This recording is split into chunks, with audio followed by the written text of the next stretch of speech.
시간이 되었으므로 2021년도 9월 15일 수요일 아침 예배를 시작하겠습니다. 다 같이 사도신경으로 우리의 신앙을 고백하겠습니다. 전능하사 천지를 만드신 하나님 아버지를 내가 믿사오며 그 외아들 우리 주 예수 그리스도를 믿사오니 이는 성령으로 잉태하사 동정녀 마리아에게 나시고 본디오 빌라도에게 고난을 받으사 십자가에 못 박혀 죽으시고 장사한 지 사흘 만에 죽은 자 가운데에서 다시 살아나시며 하늘에 오르사 전능하신 하나님 우편에 앉아 계시다가 저리로서 산 자와 죽은 자를 심판하러 오시니이다. 성령을 믿사오며 거룩한 공예와 성도와 서로 교통하는 것과 죄를 사해 주시는 것과 몸이 다시 사는 것과 영원히 사는 것을 믿사옵나이다. 아멘. 거룩하시고 자비로우신 하나님 아버지, 하나님의 크신 사랑을 진심으로 감사드립니다.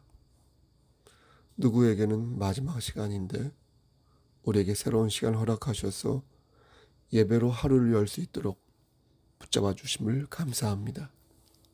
하나님, 오늘도 성령 충만한 그런 삶을 살 수 있도록 주여 은혜를 아리어 주시고 하나님 장중에 사로잡힌 바 되어 믿는 자로서 부족함 없는 삶 살 수 있도록 은혜를 베풀어 주시옵소서. 우리가 받은 가장 큰 은혜 예수 그리스도의 사랑을 기억할 수 있도록 하시고 주님 말씀 안에서 우리가 서 있는 그 자리에서 예수의 향기를 바라는 자 될 수 있도록 우리의 심령을 꽉 붙잡아 주시옵소서. 심실이 연약한 우리의 형제와 자매들 주여 함께 하시사 여호와 라파 되신 하나님께서 그들의 질병을 치료하여 주시고 그들의 마음을 만져 주시옵소서. 그리하여 우리 송석교회 공동체 우리 모든 지체들이 각자 하나님 말씀 안에서 주어진 십자가를 바르게 지고 나아갈 수 있도록 하시고 서로 사랑하고 서로를 위해 기도하는 가운데 하나님의 사랑을 아름다운 의의 열매로 맺을 수 있도록 붙잡아 주시옵소서. 어린 심령부터 시작하여 청장년에 이를 때까지 주의 사랑 안에서 혼연일체할 수 있도록 붙잡아 주시옵소서. 모든 말씀 예수 그리스도인 받들어 감사하며 기도드렸사옵나이다. 아멘. 하나님 말씀 디모데전서 3장 1절에서 13절 말씀입니다. 디모데전서 3장 1절에서 13절 말씀.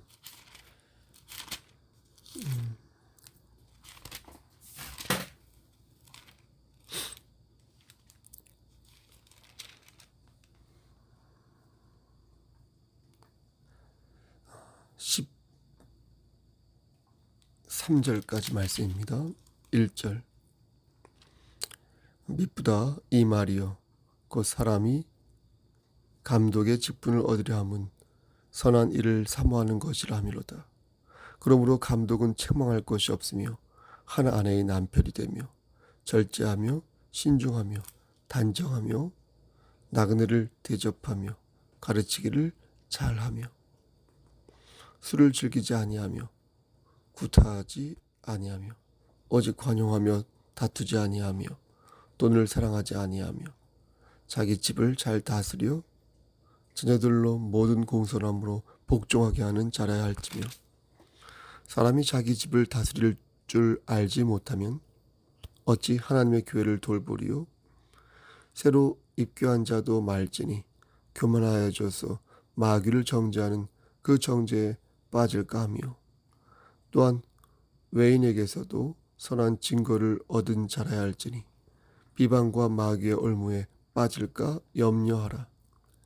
이와 같이 집사들도 정중하고 일구이언을 하지 아니하고 술에 임박히지 아니하고 더러운 일을 탐하지 아니하고 깨끗한 양심에 믿음의 비밀을 가진 자라 할지니 이에 이 사람들을 먼저 시험하여 보고 그 후에 책망할 것이 없으면 집사의 직분을 맡게 할 것이요 여자들도 이와 같이 정숙하고 모함하지 아니하며 절제하며 모든 일에 충성된 자라야 할지니라.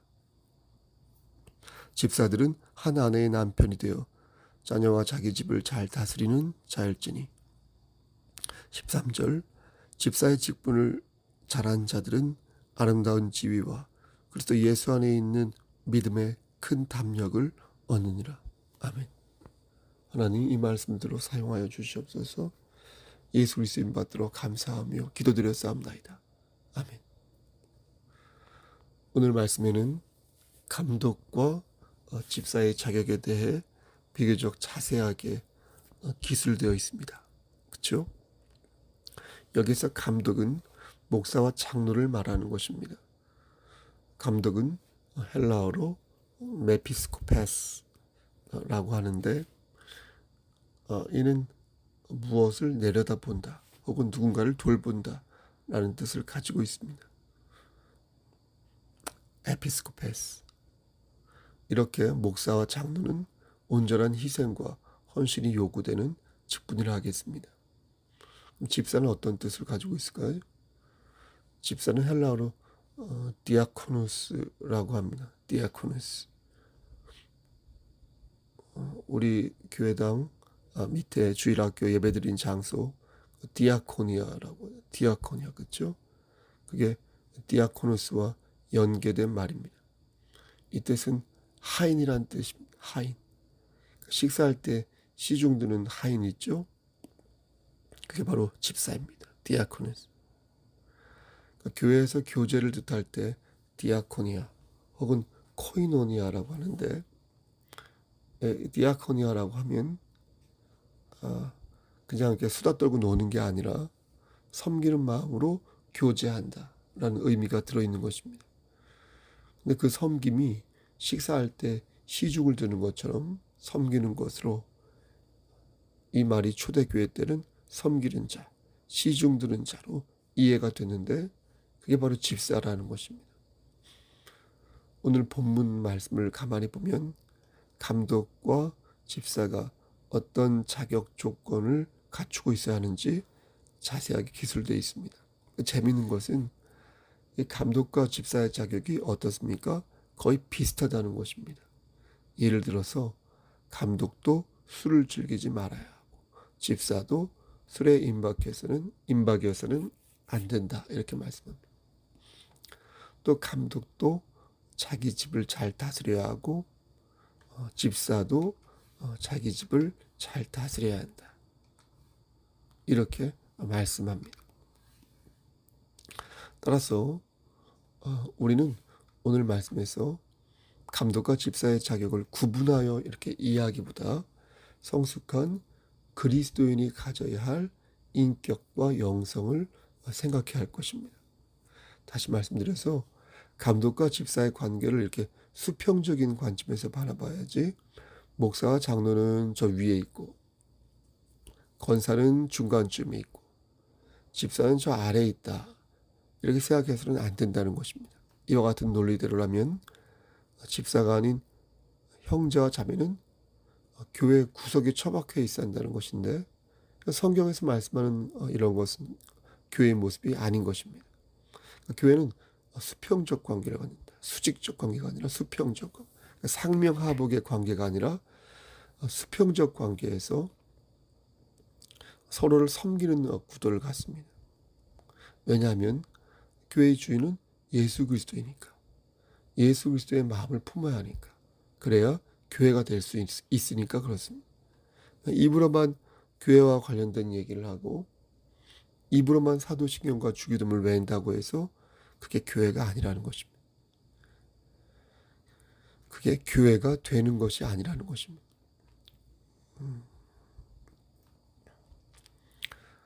적지 않은 사람들이 청와대 앞에 모여서 예배도 드리고 또 집회를 하면서 예전에 걷는 돈이 헌금이고 그런 말이 있었지 않습니까? 사도신경을 외우고 주기도문을 하고 찬송가를 부르고 기도를 했으니까 그게 예배다? 그게 아니라는 것입니다. 그렇게 해서 돈을 거둔 것이 헌금이다? 그게 아니라는 것입니다. 그러니까 형식을 갖추었다고 모두 예배가 되는 게 아니라는 것입니다. 예배가 되려면 반드시 그 중심에 하나님이 계셔야 합니다. 예수님의 이름으로 기도해요. 근데 이 모든 것을 자기의 권세를 높이기 위해 사용하는 것이 아니라 자신의 이익과 명예를 위해서 사람들을 선동하고 이러는 것이 아니라 하나님 중심의 예배가 되어야 한다는 것입니다. 우린 예배가 무엇이고 교회가 무엇이고 감독과 집사가 무엇인지 바로 알아야 할 것입니다. 그래서 오늘 말씀이 중요한 것입니다. 그래서 하나님께서 사도 바울의 입을 통해 이렇게 돌아가는 판국을 모두 예상하시고 이 말씀을 우리에게 남기신 것입니다. 앞에서 말씀드린 것처럼 감독과 집사는 그 자격이 대동소이합니다. 다만 차이점은 2절 말씀 끝에 나오는 가르치기를 잘한다 라는 구절이 되겠습니다. 그래서 가르친다는 것은 하나님의 말씀을 이렇게 전하는 것이겠죠. 제가 지금 하는 것처럼요. 이런 권한을 강도권이라고 하는데 이 강도권은 저 같은 목사에게만 있습니다. 혹은 목사가 허락하는 자에게만 있습니다.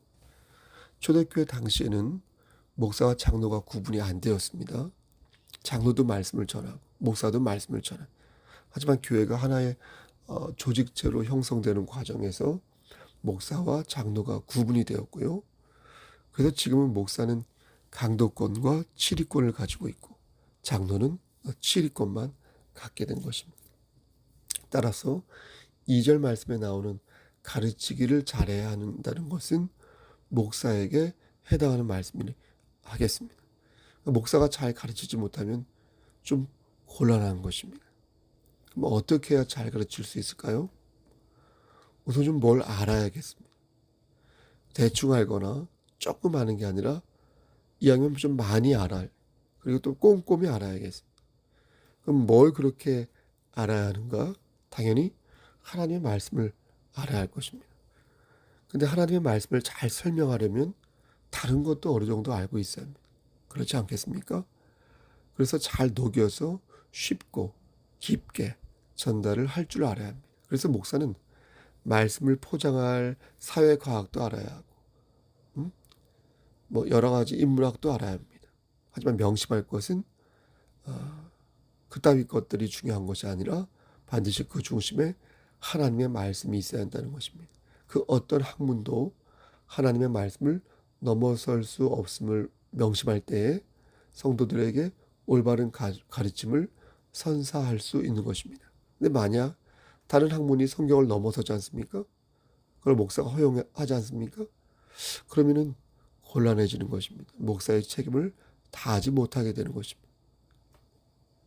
많은 목사들이 욕을 먹는 이유가 바로 여기에 있습니다. 목사가 정치에 관심을 가질 수 있습니다. 때로는 그러한 발언도 할 수 있습니다. 하지만 선을 넘어서는 안 됩니다. 그 어떤 것도 하나님의 말씀을 넘어서면 안 되는데 그걸 어길 때가 있는 것입니다. 금단의 열매를 먹듯. 그러니 목사의 책임을 다하지 못하게 되는 것이고 나아가 하나님의 영광을 가리는 큰 죄를 범하게 되는 것입니다. 어떤 성도는 저에게 공식적으로 어떠한 것들을 전해달라고 요청하는 분들도 있습니다. 그럼 저는 그의 주장이 옳든 옳지 않든 공적인 부분들에 있어서 그것을 전하지 않습니다. 왜냐하면 논쟁의 불씨가 될 만한 것들을 전함으로 인하여 하나님의 영광을 가리울 수 있기 때문입니다. 그러나 어떤 부분에 있어서는 신앙의 양식과 양심을 통하여서 결정을 해야 될 때가 있다. 이런 부분이 있는 것입니다. 하나님의 비밀을 바르게 전하려면 반드시 목사는 하나님의 말씀을 최우선으로 여기는 자가 되어야 할 것이고 이에 반하는 것들은 허용할 수 없다는 굳센 결기를 성도들에게 보여야 하는 것입니다. 술에 물 탄 듯 물에 술 탄 듯 우유부단하게 행동한다면 성도들에 의해 좌지우지되는 그런 목사가 될 확률이 매우 높은 것입니다. 어쨌든 그렇게 해야 하나님 말씀을 최우선으로 여겨야 잘 가르칠 수 있고 잘 배울 수가 있는 것입니다. 가르치기를 잘해야 한다는 말씀 외에는 감독이나 집사나 거의 비슷합니다. 앞에서 잠깐 말씀드린 것처럼 감독이나 집사는 술을 즐기면 안 됩니다. 또 싸움박질을 하면 안 됩니다. 돈을 사랑해서도 안 돼. 자기 집을 잘 다스릴 줄 알아야 합니다. 이 말씀은 집사의 자격에도 그대로 적용되는데 그 말씀이 바로 8절 말씀이 되겠습니다. 8절 말씀을 한번 읽어보겠습니다. 이와 같이 집사들도 정중하고 일구이언을 하지 아니하고 술에 임박히지 아니하고 더러운 일을 탐하지 아니하고. 일구이언은 한 입 가지고 두말 한다는 겁니다. 영어로는 더블 텅에서 두 개의 혀 이런 뜻이 되겠습니다. 두 개의 혀. 그러니까 겉과 속이 다르면 안 된다는 것입니다. 또 더러운 일을 탐하지 아니한다는 말씀의 뜻은 부당한 이익을 탐해서는 아니 된다는 것입니다. 3절 말씀에서 감독이 돈을 사랑하면 안 되듯이 8절 말씀에서 집사도 더러운 이득을 탐해서는 아니 된다는 것입니다. 더러운 이득이 무엇입니까? 저는 이게 무슨 의미일까 곰곰이 생각해 보았습니다. 솔직히 교회를 다니면서 이득을 탐하는 자들은 교역자 외에는 거의 없습니다. 왜냐하면 교역자들은 교회에서 탐한다는 표현이 좀 그렇지만 어쨌든 생활비, 사례비를 받지만 집사들은 그렇지 않습니다. 그러니까 집사들은 교회에서 돈과 연관될 일이 거의 없습니다. 근데 왜 사도 바울은 집사들이 더러운 이득을 탐하지 아니하도록 주의하라고 말한 것일까요? 여기엔 두 가지 의미가 있습니다. 하나는 세상에서의 탐욕을 말하는 것이고 또 하나는 교회 안에서의 탐욕을 말하는 것입니다. 먼저 세상의 탐욕부터 말씀드리면 이렇습니다. 아무리 내가 받은 이익이 정당한 이익이라 해도 그 욕망이 과하면 더러운 것에 포함될 수 있다는 것입니다. 그러므로 이 말씀은 그리스도인이 세상을 어떻게 살아야 하는지를 보여주는 말씀이라 하겠습니다. 그리스도인은 과도한 욕망을 경계해야 합니다. 왜냐하면 우리의 과도한 욕망은 종종 마귀의 도구로 사용되기 때문입니다. 마귀는 우리의 과도한 욕망을 들어서 하나님을 근심되게 하고 우리를 쓰러뜨린다는 거예요. 이에 우리는 과도한 욕망을 갖지 않도록 절제하고 늘 깨어서 기도해야 할 것입니다. 여러분 아멘. 또 하나 우리는 교회 안에서의 탐욕을 경계해야 합니다. 우리 교회는 그런 일이 없었지만 아직까지는 가끔 다른 교회를 보면 교회 돈을 횡령하거나 헌금에 손을 대는 그런 사람들이 있습니다. 또 돈에는 직접 손을 대질 않지만 어떤 대가를 바라고 그 대가가 자신에게 주어지지 않을 때 화내는 사람들이 있어요. 이런 사람들은 무언가를 바라고 직함을 얻은 자이겠죠. 또 이런 사람들은 어떤 대가를 바라고 헌금을 한 것이겠죠. 이런 사람들은 절대 감독이나 집사가 되어서는 아니 될 것입니다. 뭘 바라고 헌신하거나 뭘 바라고 헌상하는 것은 더러운 이익을 탐하지 말라는 하나님의 말씀과 정면으로 배치되는 위배가 되는 모습인 것입니다. 오해하지 마십시오. 기부금 영수증은 이에 해당하지 않습니다. 그리고 아예 어떤 것을 바라지 않는 것도 솔직히 불가능합니다. 어떻게 100% 순수하게 헌신할 수 있습니까?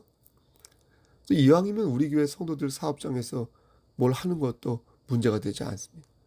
이왕이면 내 성도를 먼저 챙기고 그들에게 각별한 관심을 갖는 것은 아주 자연스러운 모습입니다. 하지만 말씀드리고자 하는 것은 작정을 하고 무언가를 접근하는 사람은 그 마음을 의심할 수밖에 없다는 것입니다.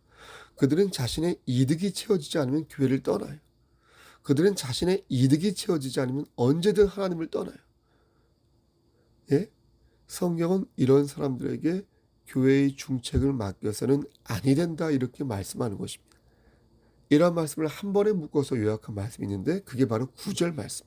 9절 말씀. 깨끗한 양심의 믿음의 비밀을 가진 자라야 할지니. 한 번 더요. 깨끗한 양심의 믿음의 비밀을 가진 자라야 할지니.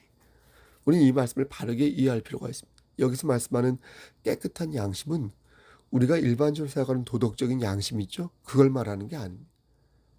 여기서 말씀하는 양심이란 예수님의 보혈로 죄사함을 받은 우리의 인격을 가리키는 것입니다. 그러니까 예수님의 보혈과 무관한 양심은 감독이나 집사와 상관이 없다는 것입니다. 다시 말씀드려서 사회에 선한 영향력을 행사한 어떤 분이 우리 성석교회에 출석했는데 다짜고짜 이런 사람이 집사가 되면 네?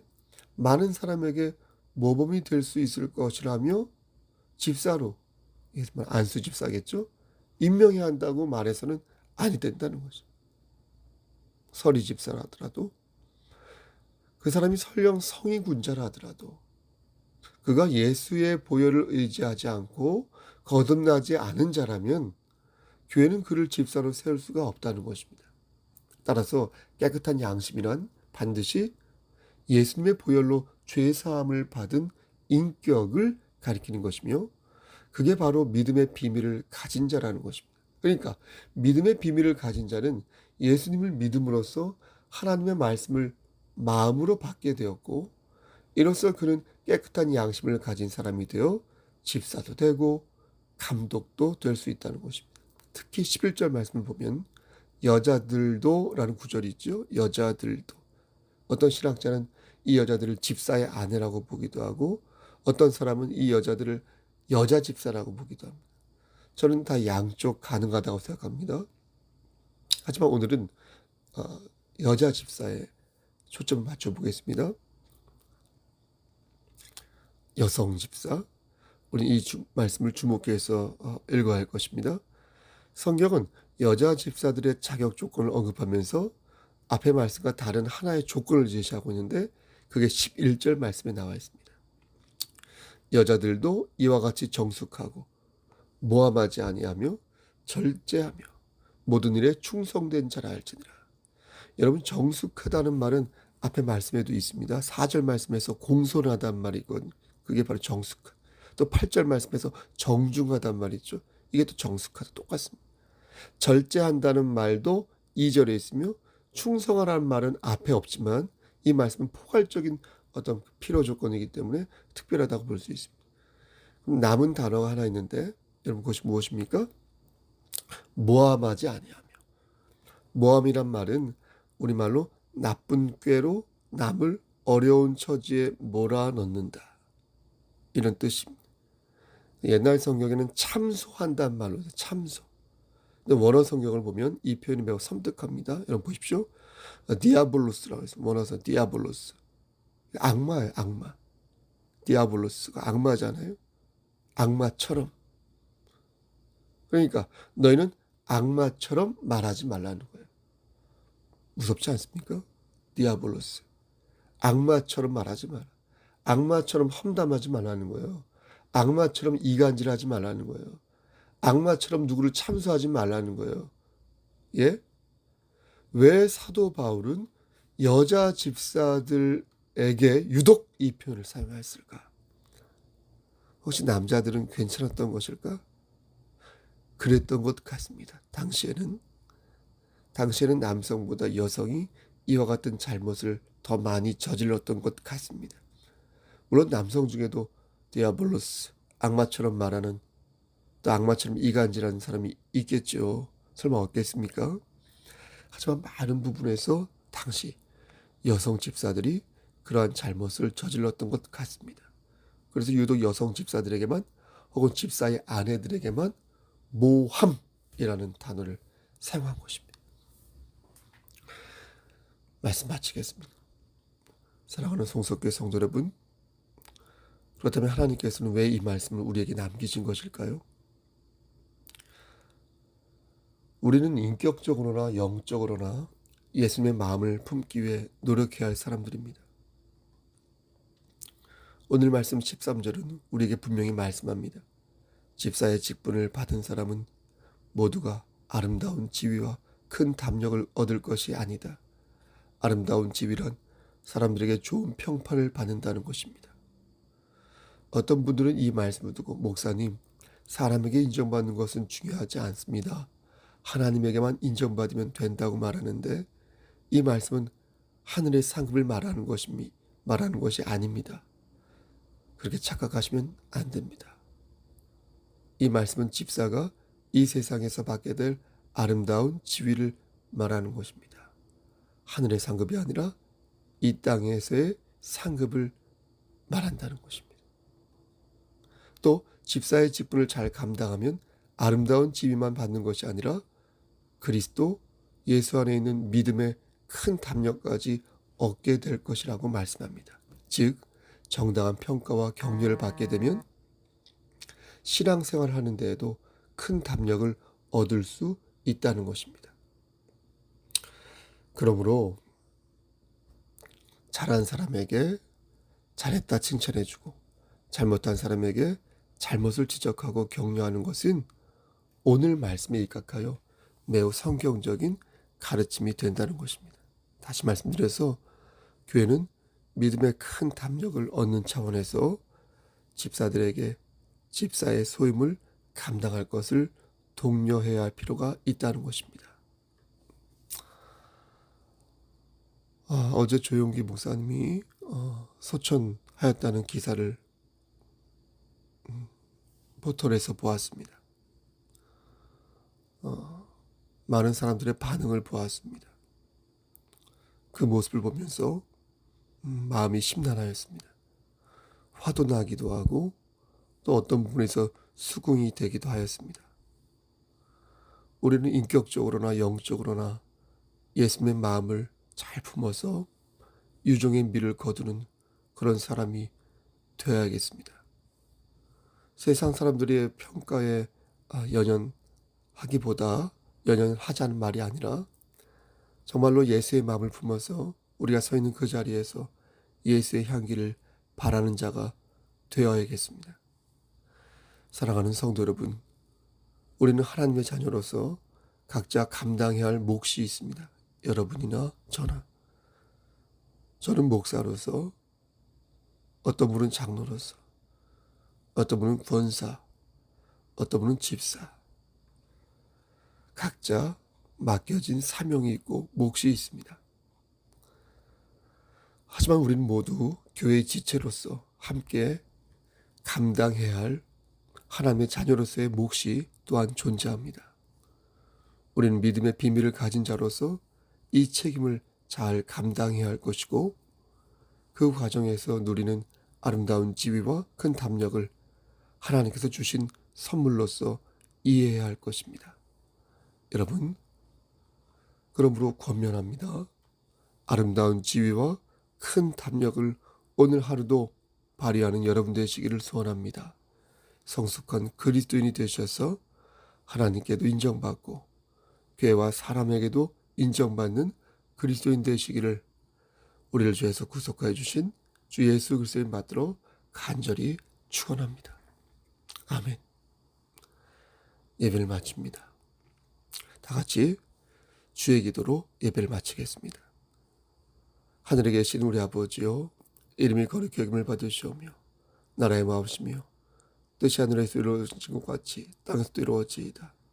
오늘날 우리에게 일용할 양식을 주시옵고 우리가 우리에게 죄진 자를 사하여 준 것 같이 우리의 죄를 사하여 주시옵고 우리를 시험에 들게 하지 마시옵고 다만 악에서 구하옵소서. 나라와 권세와 영광이 아버지께 영원히 있사옵나이다. 아멘. 예배를 마쳤습니다. 주기도문 할 때에도 사도신경 할 때에도 당연히 기억하고 버벅거리면 안 되는데 자주 그렇게 해서 다시 녹음하고 또 그렇게 됩니다.